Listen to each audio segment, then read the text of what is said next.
Bonjour à tous et bienvenue dans ma formation sur le BDSM et l'intervention psychosociale. Dans cette formation, on va regarder qu'est-ce que le concept ou plutôt l'opérationnalisation du sigle du BDSM, qu'est-ce que ça signifie. On va essayer aussi d'avoir un regard critique sur les impacts tant positifs que négatifs, tant au niveau individuel que sociétal. Alors, amis et collègues du milieu du communautaire, j'espère vraiment que cette formation va vous aider à avoir un regard plus large, à considérer davantage la vision d'ensemble. Par contre, si vous faites de l'intervention individuelle, ça pourrait vous aider au niveau de la compréhension de la construction de l'érotisme humain, mieux comprendre nos clients, mieux comprendre les jeunes qui consultent aussi, ou encore si vous faites de l'intervention scolaire, mieux comprendre également la réalité et surtout adapter le matériel en fonction. Alors, sur ce, je vous invite à ce qu'on commence le visionnement du module 1. Vous pourrez toujours faire pause et passer au prochain module lorsque cela sera terminé. Alors, le module 1, d'abord, qu'est-ce que c'est le BDSM?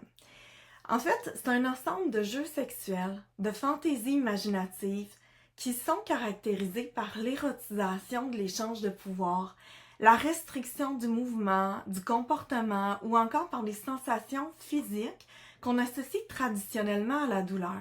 Je trouve vraiment que c'est important le mot traditionnellement parce qu'une sensation, une même sensation sortie de son contexte peut être complètement différente. Par exemple, une petite claque sur une fesse peut être extrêmement dérangeante si jamais elle provient de notre collègue de travail. Mais dans un contexte sexuel avec un partenaire avec qui il y a du consentement, il y a une belle sexualité, mais ça peut même propulser parfois l'excitation ou encore l'orgasme de la personne. Alors une même sensation sortie de son contexte, ça change tout. Alors ce n'est pas quelqu'un qui érotise la douleur ou l'inconfort physique, c'est quelqu'un qui va érotiser cette mise en scène, ces jeux où on joue un peu sur l'échange de pouvoir. C'est important aussi de faire une belle nuance entre les jeux de BDSM consensuels, ludiques, et le domaine de la psychopathologie ou encore, on pourrait penser au masochisme sexuel où la personne érotise le fait d'être en réelle souffrance aiguë ou encore quelqu'un qui utilise l'automutilation pour gérer son stress peut-être, pour illustrer un mal-être. Eh bien, on n'est définitivement pas dans l'érotisation d'une sensation qui est associée traditionnellement de la douleur, mais bien à quelqu'un qui utilise la douleur concrète. Et ça, c'est une nuance qui va être importante de garder en tête tout le long de la formation. Alors, d'abord, je trouve que c'est important d'avoir une image, une vision d'ensemble sur le concept du BDSM. Donc, des scènes à teneur de BDSM, ça se retrouve dans plein de pans de notre société. Au niveau littéraire, au niveau cinématographique, sur les réseaux sociaux, au plan musical, vidéoclips et autres, au plan de la pornographie et j'en passe, on retrouve ça partout. Et c'est bien important d'y accorder en fait une vision, une importance parce que nos clients pourraient nous parler d'intérêts qui viennent du domaine littéraire, qui viennent d'une exposition qu'ils ont eue quand ils étaient jeunes, souhaitée ou non souhaitée parfois, mais c'est omniprésent dans notre société et sans qu'on s'en rende compte, on est exposé à plusieurs images qu'ils mettent en scène. D'abord, bon, au niveau de la littérature, on peut prendre quelque chose qui date de très longtemps. Le Marquis de Sade, il y a énormément de livres à ce sujet, mais on peut aller vers quelque chose de plus récent avec les fameuses 50 nuances de Grey. Depuis, il y a énormément de livres, de volumes en fait, même si vous allez sur Google et que vous ne faites qu'écrire nouvelles érotiques à saveur de BDSM, vous allez en avoir énormément. Et certaines peuvent être discutables, certaines peuvent être intéressantes, alors ce sera vraiment, en fait, c'est à nos clients là, lorsqu'ils amènent ça en thérapie, ce n'est pas à nous à suggérer à une cliente, un client, un usager surtout pas non plus en milieu scolaire. Donc, ce n'est pas à nous de proposer ce genre de littérature, mais bien d'être au courant que ça existe.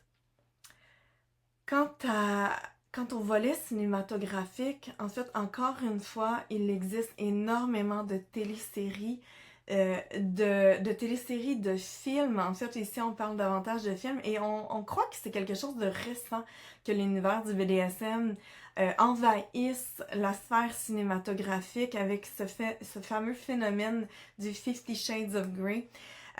Par contre, ce n'est pas quelque chose de récent, c'est quelque chose qui date de plusieurs années. Encore plus récent, ben, même sur les plateformes de streaming, de téléséries, on peut retrouver des téléséries qui incluent du BDSM à l'intérieur et bon, je crois que c'est toujours très important d'avoir un regard critique, de faire attention de ne pas prendre ça comme une part éducative, de ne surtout pas référer comme vidéo éducatif à des clients, des usagers, mais bien, encore une fois, de connaître toute la toile, toutes les expositions auxquelles les usagers ou encore les clients et clientes peuvent être exposés. Le volet des réseaux sociaux. Bon, c'est un volet qui est assez important. Plusieurs clients sont en contact à travers des réseaux sociaux. Vous savez, dans les réseaux sociaux, lorsqu'on a un champ d'intérêt particulier, notre réseau social tend à nous envoyer de plus en plus de l'information en lien avec ce champ d'intérêt. C'est ce qu'on voit sur TikTok, c'est ce qu'on voit quand les gens font des recherches sur Google, c'est ce qu'on voit dans plusieurs pans de recherche en fait en lien avec ça. Et lorsqu'on tape hashtag for use chez Barry, BDSM, on voit qu'il y a énormément de publications tout dépendant des mots-clés qu'on indique. Sur Instagram, on en voit sur TikTok. Mais surtout aussi, je trouve que c'est important d'être conscient de l'impact de FetLife et de Discord. Deux plateformes qui visent les échanges, les communications, deux plateformes qui pourraient faire un clin d'œil à Facebook et qui incluent énormément de BDSM. FetLife, c'est pour toute personne qui a un fétiche ou une érotisation particulière. Très sélective, donc autant le fétiche, le BDSM, on inclut les gens qui font du ABDL, Adult Baby Diaper Lover, on inclut toute cette catégorie d'intérêts et les gens peuvent se créer un profil, échanger, avoir accès aussi à ce qu'on appelle des munch, des événements sociaux pour sociabiliser, rencontrer. Alors on n'est pas du tout dans un univers sexuel, on est dans un univers plutôt communautaire, collectif, et les gens peuvent échanger là-dessus. Bien sûr, il y a énormément de sexualité, par contre, pas dans les munch, mais bien sur les plateformes. Donc, des ateliers aussi sur la sécurité, autant que sur la façon saine, sécuritaire, consensuelle de bien appliquer le BDSM dans les vies, autant qu'on peut retrouver du n'importe quoi aussi sur ces plateformes. Et bref, c'est important, je pense, comme clinicien, clinicienne, intervenant du domaine psychosocial, intervenant du communautaire, d'être au courant que ces plateformes existent. Et non pas de les proposer. On veut vraiment suivre le rythme de la personne qui est devant nous et on veut comprendre son univers sans nécessairement l'envoyer vers des choses qui pourraient être pas du tout selon ses champs d'intérêt ou selon ses besoins. De plus en plus, dans les dernières années, Discord a été rendu populaire. C'est une plateforme aussi qui permet les échanges. Traditionnellement, je pense qu'on connaît beaucoup le volet où les jeunes utilisent la plateforme pour pouvoir échanger en même temps qu'ils vont jouer à un jeu vidéo. Par contre, ce n'est pas la seule fonction. Il y a énormément de groupes sur le BDSM, de groupes québécois, de groupes mondiaux.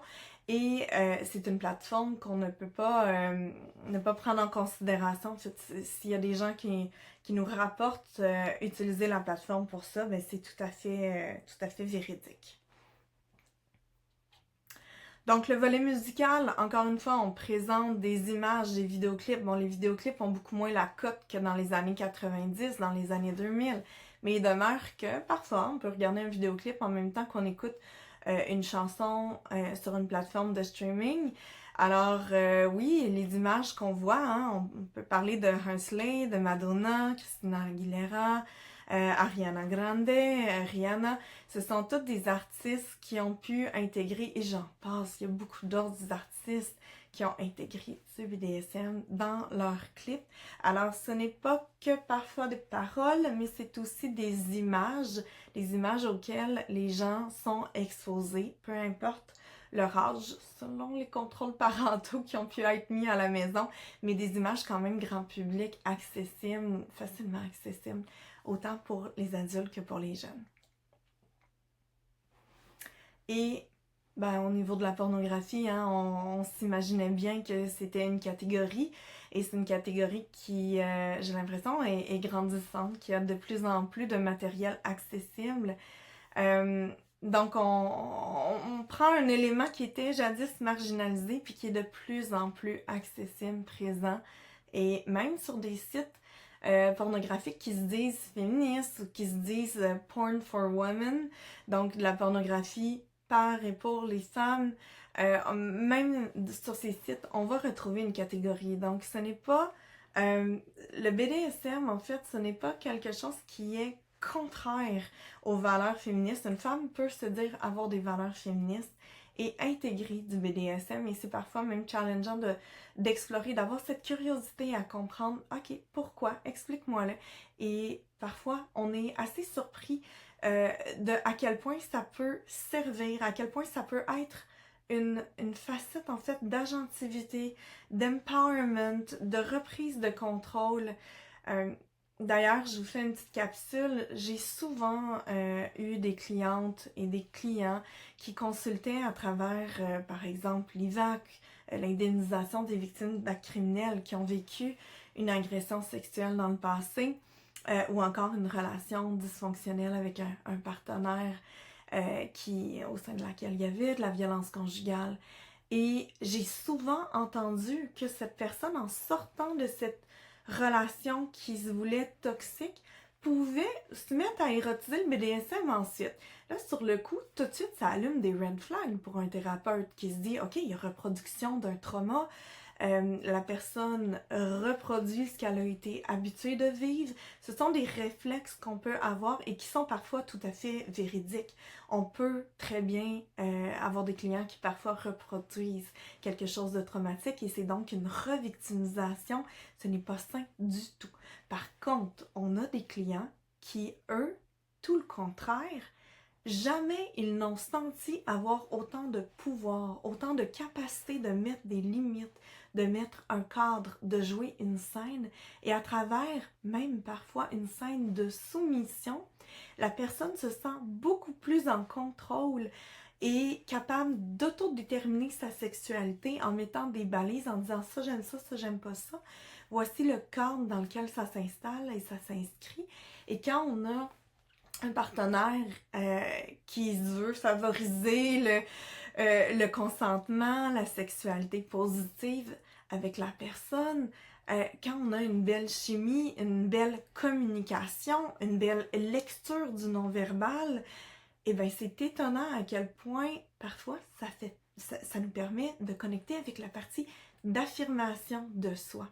Alors, je pense que c'est un avis à tous les thérapeutes, à tous les intervenants psychosociaux, tous les intervenants du communautaire, de garder en tête que c'est pas parce que la personne utilise du BDSM qu'automatiquement il y a des enjeux en lien avec la santé, en lien avec la sécurité de la personne. Et donc c'est important de garder en tête que ça se peut que pour cette personne, ça soit quelque chose d'aidant au plan de la capacité à affirmer ses limites.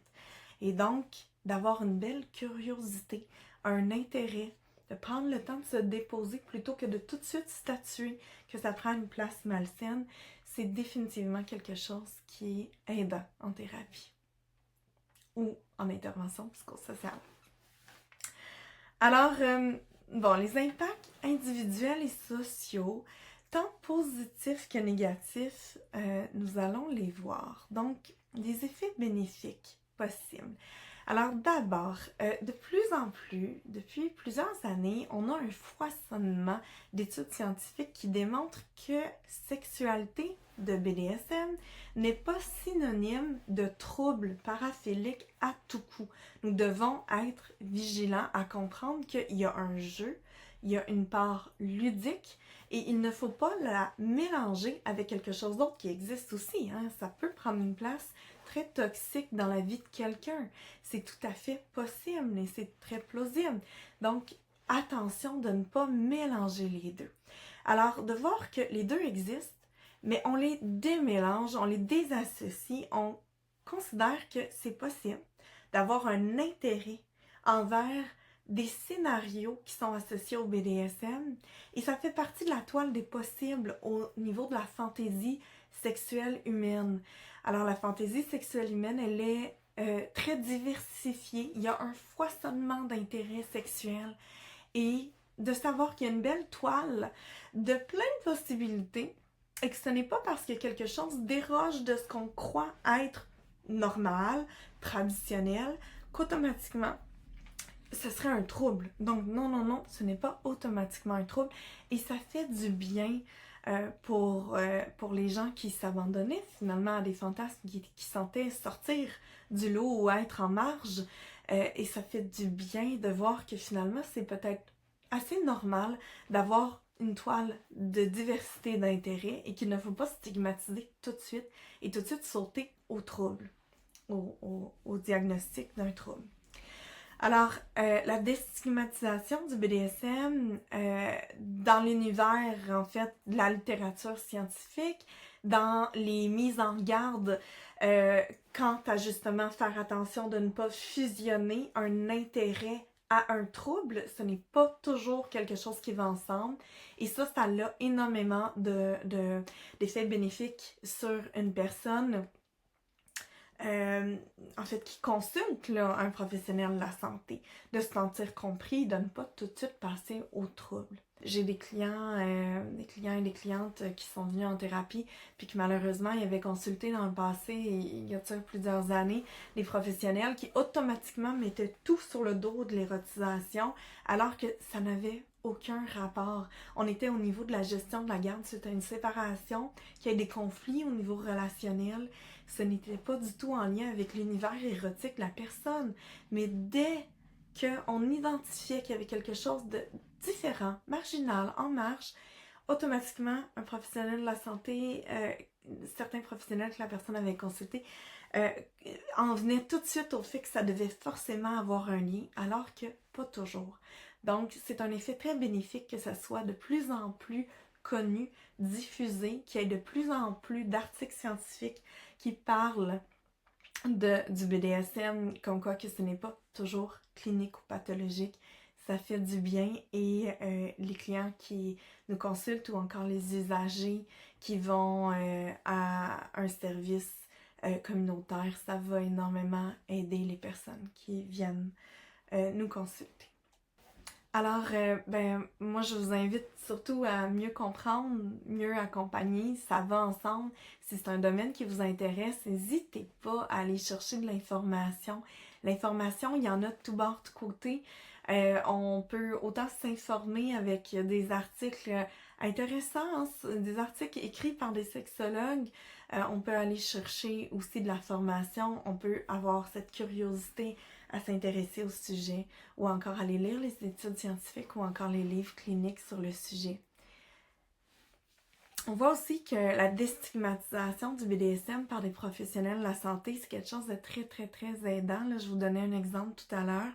Les intervenants psychosociaux qui sont mieux informés, ça aide aussi à dépathologiser un peu le traditionnel. Automatiquement, il y a un intérêt, donc un trouble.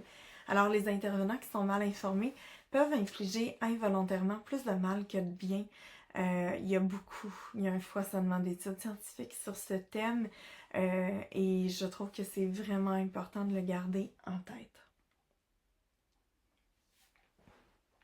Alors, tous ces effets bénéfiques sont là, mais il y a des effets pervers aussi. Malheureusement, le fait que ça devienne de plus en plus accessible pourrait contribuer à des effets négatifs. Entre autres, c'est très abstrait, c'est une métaphore, c'est une scène, c'est un jeu de rôle et tout ce jeu pourrait être peut-être perçu ou mal interprété comme étant une réelle inégalité entre les individus. Et ça, une réelle inégalité entre les individus, ça amène un risque de reproduction, ça amène finalement de vouloir reproduire des images, des scénarios, des lectures qu'on a pu faire, de la pornographie. Ça amène à parfois vouloir le reproduire dans le réel.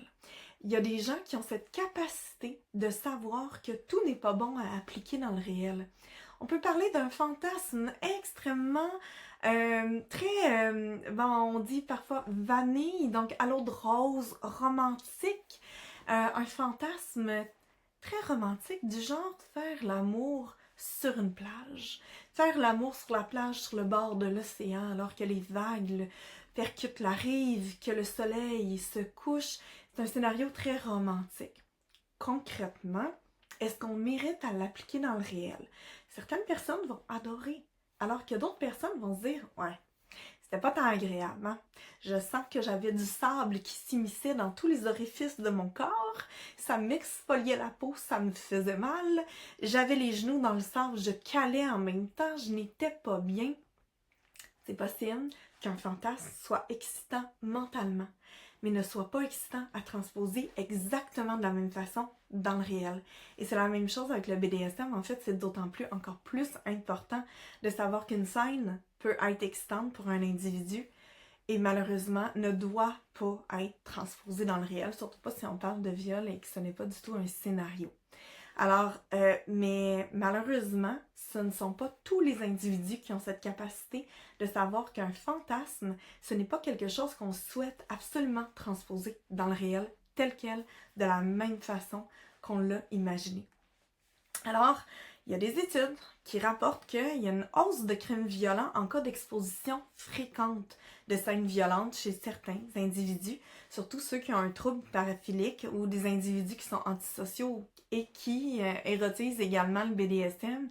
Donc, il y a une proportion qu'effectivement, d'être exposé à des images comme ça, ben, ça augmente le passage à l'acte.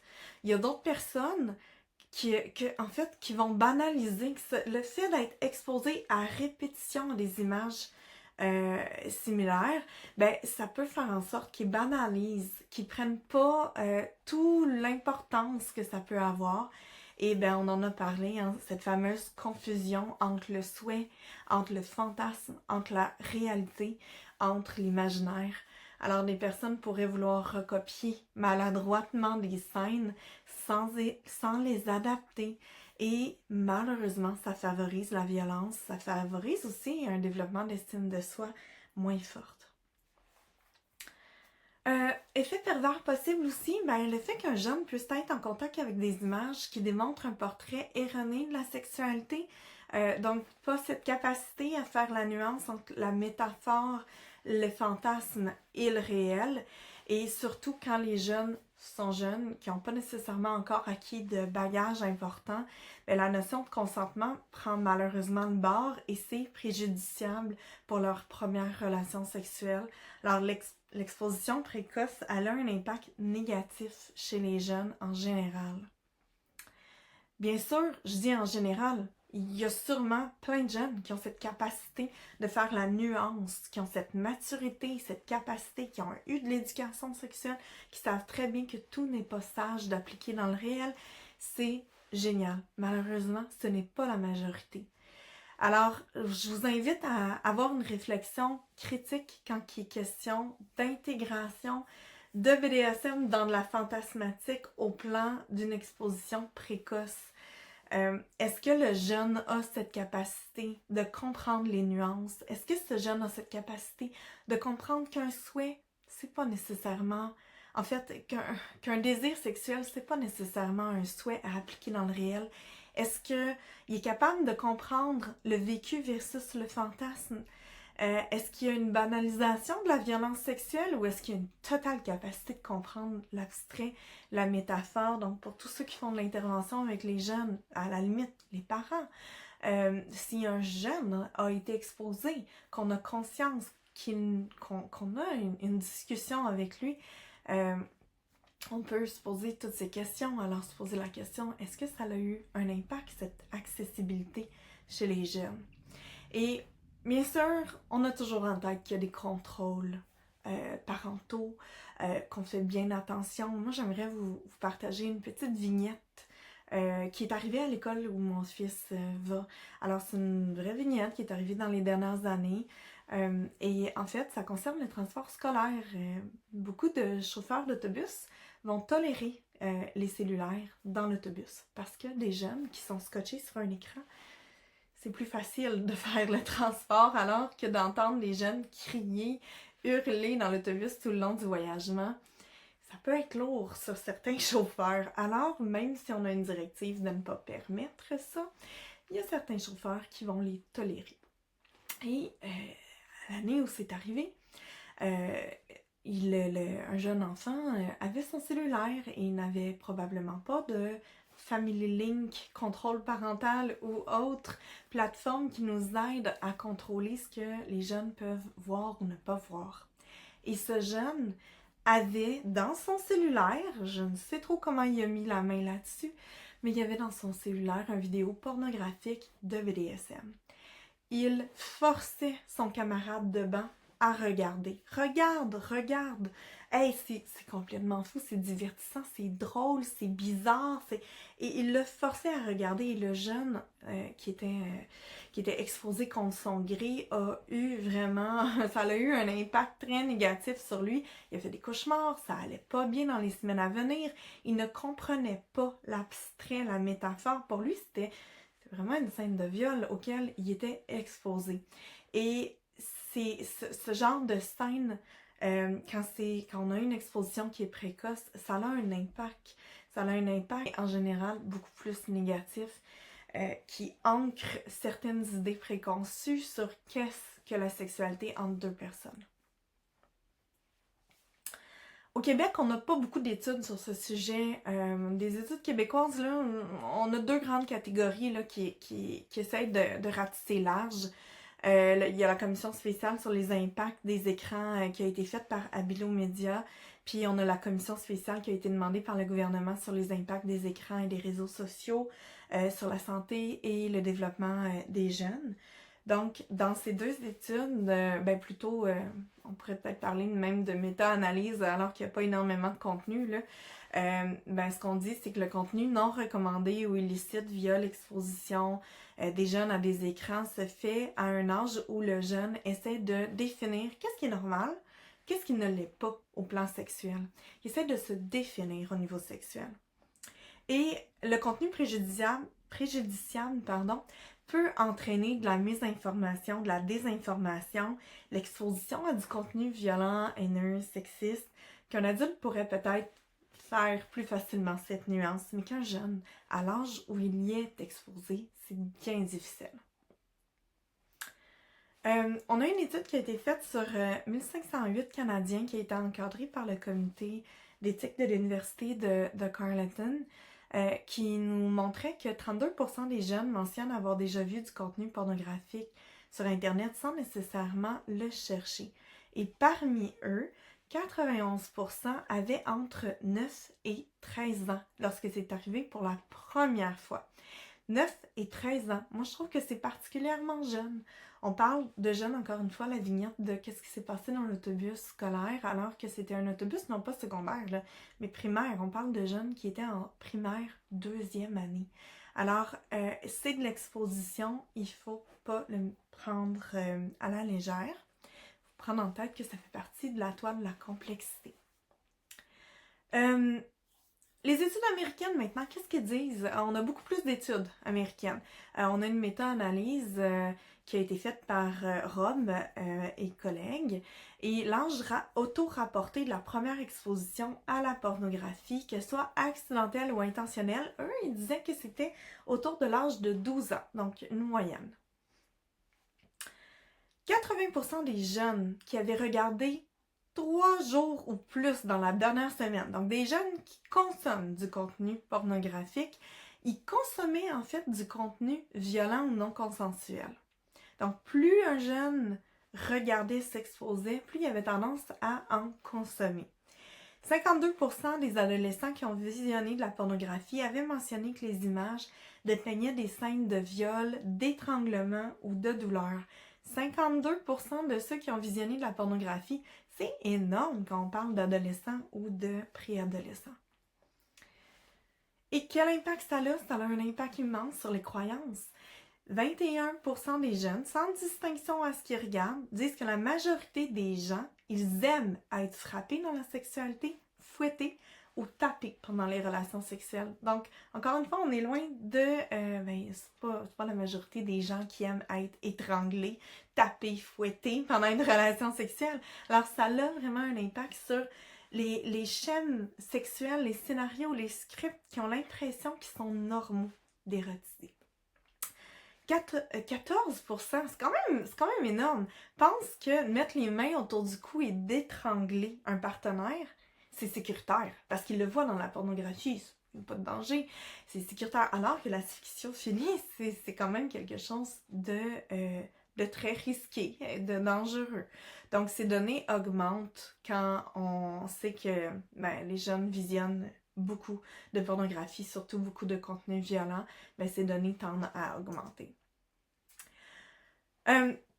Apprentissage. En fait, je veux pas que vous appreniez, mais gardez en tête que les jeunes, ils apprennent. Ils sont dans le développement de leur sexualité, le développement des scénarios sexuels. Donc, ils sont en train d'apprendre comment avoir des relations sexuelles. Et en fait, c'est eux-mêmes, ce sont les jeunes qui le rapportent dans les études scientifiques, que la pornographie, ça sert à quoi? Mais ça me sert à savoir qu'est-ce que les gens aiment pas, quand je connais pas du tout ça. Donc, ça me donne des référents. Ça me permet de voir c'est quoi le dirty talk, c'est comment parler à un partenaire, qu'est-ce qui est attrayant ou pas, c'est quoi les pratiques sexuelles qui sont agréables ou non. Donc, c'est une forme d'exposition qu'on ne peut pas banaliser. Je pense que dans les dernières années, c'est de plus en plus fréquent qu'un jeune s'expose. Dans les années 80, on n'avait pas la même facilité d'exposition à du contenu préjudiciable via le web. Alors, gardons en tête qu'on travaille dans le milieu du communautaire, dans l'intervention ou dans la consultation psychosociale. Gardons en tête qu'il y a une grosse proportion, de plus en plus des jeunes qui ont eu cette première exposition de cette façon. Donc, selon Rome, les impacts pervers de l'exposition précoce à la pornographie sont aussi sur le consentement, les pratiques sexuelles dangereuses comme l'asphyxie érotique, les impacts interpersonnels, puis le bien-être de manière générale. Donc, en résumé, pour le module 1, c'est important d'avoir ce regard critique face aux impacts positifs, autant les impacts positifs que les impacts négatifs au niveau individuel et sociétal. En fait, le fait qu'on connaisse plus, qu'on diffuse, qu'on informe davantage, ça a des effets bénéfiques. Mais l'exposition précoce, mais l'exposition à du contenu violent auprès de quelqu'un qui n'est pas capable de faire cette nuance, malheureusement, ça a des effets non souhaités, des effets préjudiciables, des effets qui ne sont pas toujours positifs. Donc, d'avoir en tête que la toile, c'est pas tout blanc ou tout noir, c'est une belle question de nuance pour ne pas faire un beau jeu de mots. C'est toute une question de nuance. Gardons en tête que tout ça existe. Avoir une vision plus large du concept, ça aide aussi à la compréhension de toutes les facettes sous-jacentes. Si jamais vous êtes amené à faire de l'intervention familiale, du coaching parental, peu importe, tout ça, c'est important de l'avoir en tête. Si on veut comprendre, elle est où l'origine de l'érotisation, comprendre la construction de l'érotisme, c'est pas tout le monde que c'est en lien avec ça, mais il y en a beaucoup que c'est en lien avec l'exposition à du contenu et je pense que c'est important de voir quel genre d'exposition est possible. Et si jamais on fait de l'intervention en milieu scolaire, est-ce que ça nous aide à adapter nos interventions? Probablement. Bon, bien sûr, je ne vais jamais recommander à un intervenant ou une intervenante d'aller en classe et de commencer à parler de BDSM auprès des jeunes. Non, par contre, est-ce qu'on peut faire de l'intervention par rapport au contenu qui est accessible sur l'Internet? Est-ce qu'on peut faire une mise en garde par rapport aussi au contenu et à tout ce qu'on sait, en fait, tout ce qu'on a vu qui découle des études scientifiques sur l'impact que l'exposition de la pornographie précoce a pu avoir chez les jeunes. Est-ce qu'on peut faire des capsules parlant du fait qu'il y a une différence entre l'imaginaire puis le réel désir? On peut trouver que quelque chose est excitant dans notre tête. Est-ce que c'est sage de le reproduire? Parfois, mais pas toujours, pas toujours. Sur la sécurité, sur le consentement, sur l'importance de la lecture du non-verbal. Tellement important. Puis ça, je trouve que s'il y a une chose qui serait intéressante à connaître, en fait, à savoir, c'est étonnamment, dans ma clientèle, et j'ai une grosse, plus de 40% de ma clientèle pratique du BDSM, et dans cette majorité, en fait, les gens qui le pratiquent bien, je suis étonnée de voir à quel point les partenaires sont en phase l'un avec l'autre, sont à l'écoute du non-verbal, ont pris le temps de discuter des limites, ont pris le temps d'encadrer, prennent le temps d'observer, d'intégrer tranquillement un nouvel élément à chaque fois pour bien lire les réactions du partenaire, pour au cas où que mon partenaire fige ne veulent pas me dire qu'il ne consent plus et que finalement, je dois arrêter le jeu sexuel, les partenaires vont tous deux avoir une excellente vision du non-verbal. Et ça, s'il y a une chose que les gens qui pratiquent le BDSM peuvent intégrer ou peuvent déteindre en fait sur les gens qui ne le pratiquent pas, je trouve que ce qui est vraiment intéressant, c'est cette communication, cet encadrement, ce sentiment d'être en phase, ce respect du consentement. Et c'est très étonnant et peut-être challengeant, même bouleversant pour les thérapeutes de voir qu'à travers le non-consentement émerge beaucoup d'encadrement et de consentement et de respect du partenaire. Alors, ce n'est pas tous les cas, hein? On l'a vu, hein? Il y a beaucoup de gens qui vont traduire dans le réel des inégalités qui ont été vues dans de la pornographie, par exemple.